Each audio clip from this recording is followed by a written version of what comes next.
오늘 말씀은 지난 시간에 이어서 사도행전 20장 22절에서 27절까지를 같이 읽겠습니다. 보라, 이제 나는 성령에 매여 예루살렘으로 가는데 거기서 무슨 일을 당하는지 알지 못하노라. 오직 성령이 각 성에서 내게 증언하여 결박과 환난이 나를 기다린다 하시나, 내가 달려갈 길과 주 예수께 받은 사명 곧 하나님의 은혜의 복음을 증언하는 일을 마치려 하면은 나의 생명조차 조금도 귀한 것으로 여기지 아니하노라. 보라, 내가 여러분 중에 왕래하며 하나님의 나라를 전파하였으나 이제는 여러분이 다 내 얼굴을 다시 보지 못할 줄 아노라. 그러므로 오늘 여러분에게 증언하거니와 모든 사람의 피에 대하여 내가 깨끗하니 이는 내가 꺼리지 않고 하나님의 뜻을 다 여러분에게 전하였음이라. 아멘. 본문을 읽다 보면 주님의 모습하고 오버랩되는 부분이 있습니다. 제자들의 발을 씻기시기 시작을 하신 것이죠. 요한복음 13장에 있는 내용입니다. 깜짝 놀라서 베드로가 뭐라고 얘기합니까? 내 발을 절대로 씻지 못하시리이다. 이때 만약에 주님께서 그래, 스승이 제자들 발을 닦아주는 건 좀 그렇지, 그리고 만약에 사양하셨다면 지금 기독교는 어떻게 변했을까? 아마 엄격한 계급 종교가 되었을 것입니다. 성직자들은 높은 자리에 올라가려고 온갖 정치적 음모를 꾸미고 그 와중에 내면에 온갖 추잡하고 썩은 그런 비리들로 썩어 문드러지는 냄새가 나는 그런 부패 집단이 되었다가 소멸되고 말았을 것입니다.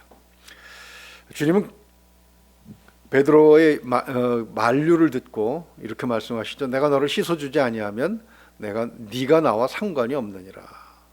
그러면서 발을 씻겨주시는 이유를 요한복음 13장 14절과 15절에서 이렇게 말씀하셨습니다. 내가 주와 또는 선생이 되어 너희의 발을 씻었으니 너희도 서로 발을 씻어주는 것이 옳으니라. 내가 너희에게 행한 것 같이 너희도 행하게 하여 본을 보였노라. 주님이 먼저 본을 보여서 주님을 배우고 주님을 믿는 자들도 따라하게 하려 했다는 얘기입니다.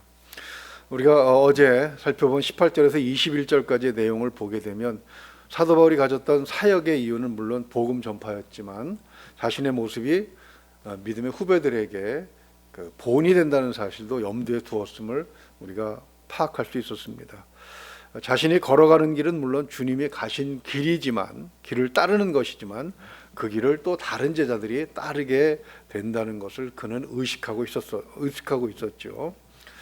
언젠가도 한번 소개해드린 말씀이 있습니다. 서산대사가 작시했다는 답설 야중거라는 한시입니다. 제가 좋아하는 한시 중에 하나인데, 눈 덮인 들판을 걸어갈 때라는 그런 제목입니다. 그러니까 눈 덮인 들판을 걸어갈 때는 어지럽게 함부로 걷지 마라. 오늘 남긴 내 발자국이 훗날 뒷사람의 이정표가 되리니, 이렇게 이야기를 했습니다. 참 본받을 만한 생각입니다. 그러나 많은 사람들이 현실적인 이유를 들어서 즉 상황을 핑계대고 길을 가다 중지하기도 하고 바꾸기도 합니다. 또 과거에 열심히 했으니까 이만하면 되었지 하고 중도에 멈추기도 하고, 상황이 달라졌는데 어떻게 똑같은 길을 갈 수 있나 라며 핑계를 대는 사람도 있습니다. 그러나 바울은 그 마음에 변함이 없음을 오늘 말씀을 통해서 확실하게 보여주고 있습니다. 우리는 바울하고 같은 신앙을 가진 사람이죠. 바울이 믿는 예수 그리스도를 우리도 믿고 있습니다. 바울이 의지하는 하나님을 우리도 의지하면서 살아갑니다. 우리가 걸어간 길을 크든 작든 누군가는 따라올 거죠.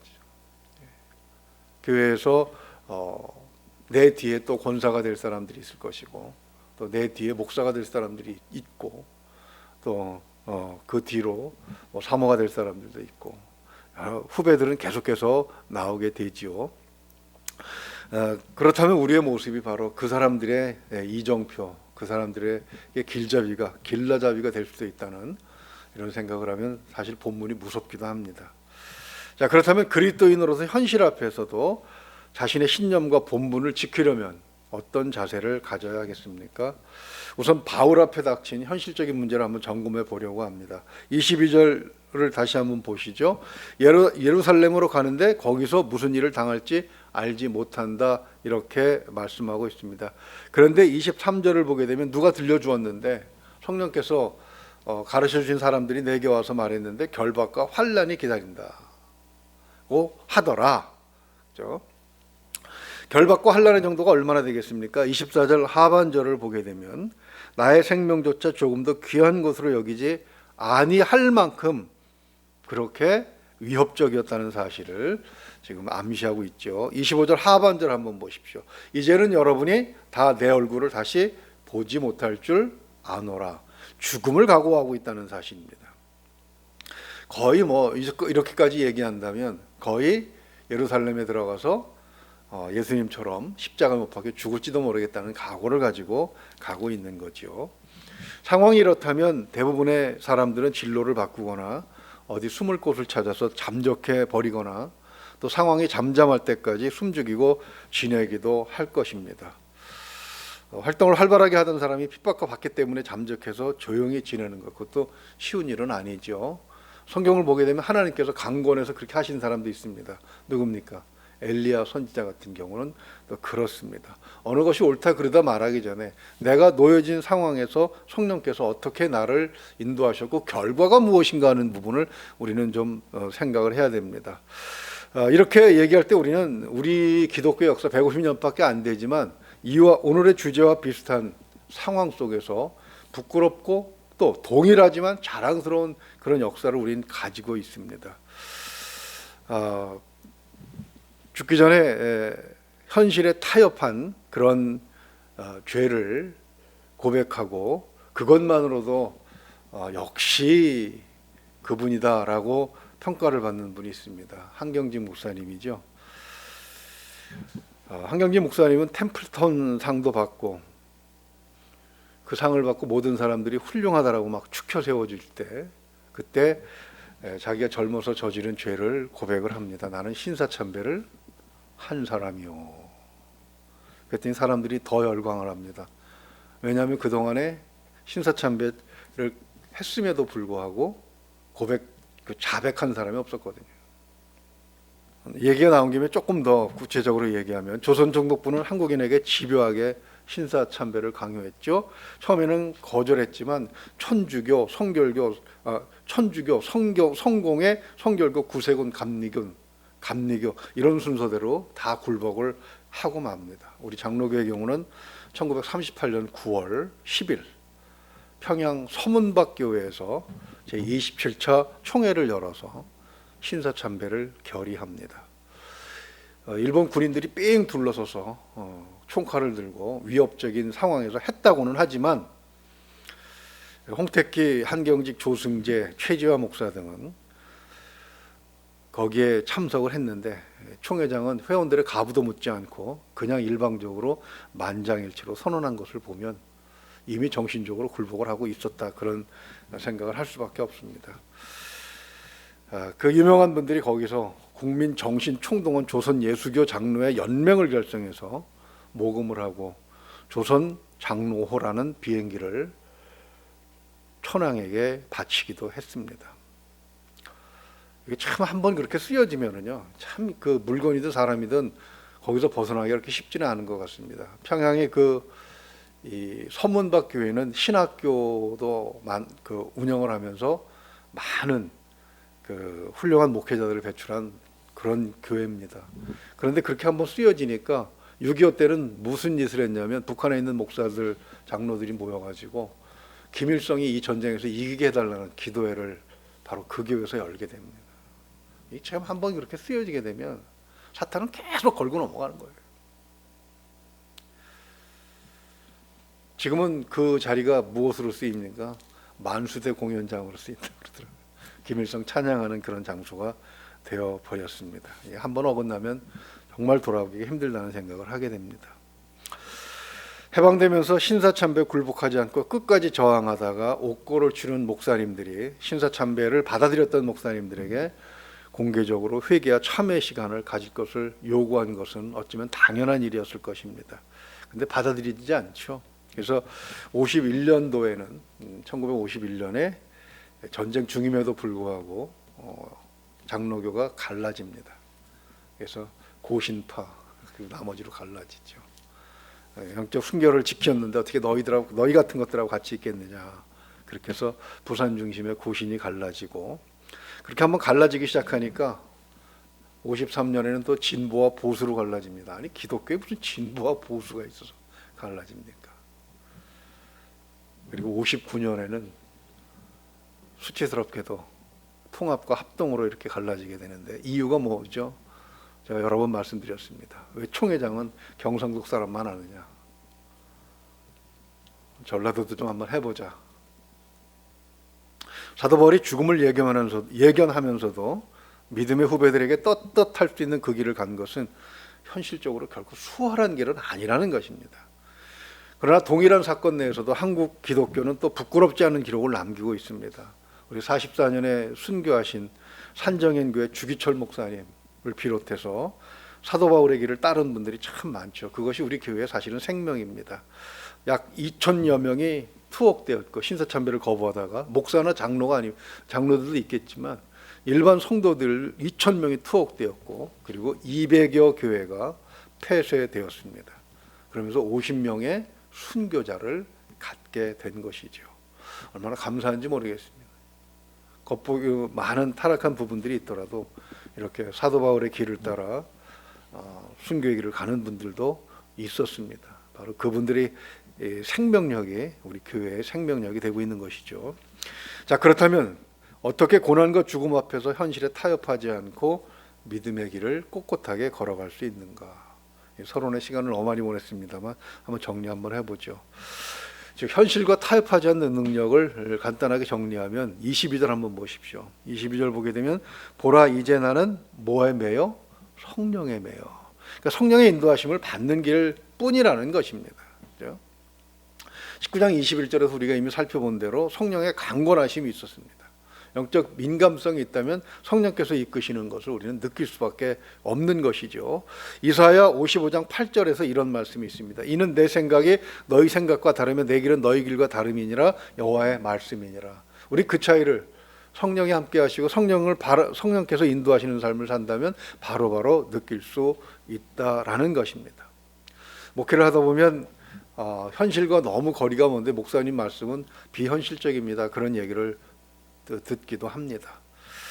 그런데 그렇게 말씀하시는 분들이 모르는 게 있습니다. 그것은 뭐냐면 2600년 전에 이사야 선지자 때도 똑같이 성도들이 제기했던 그런 문제라는 것입니다.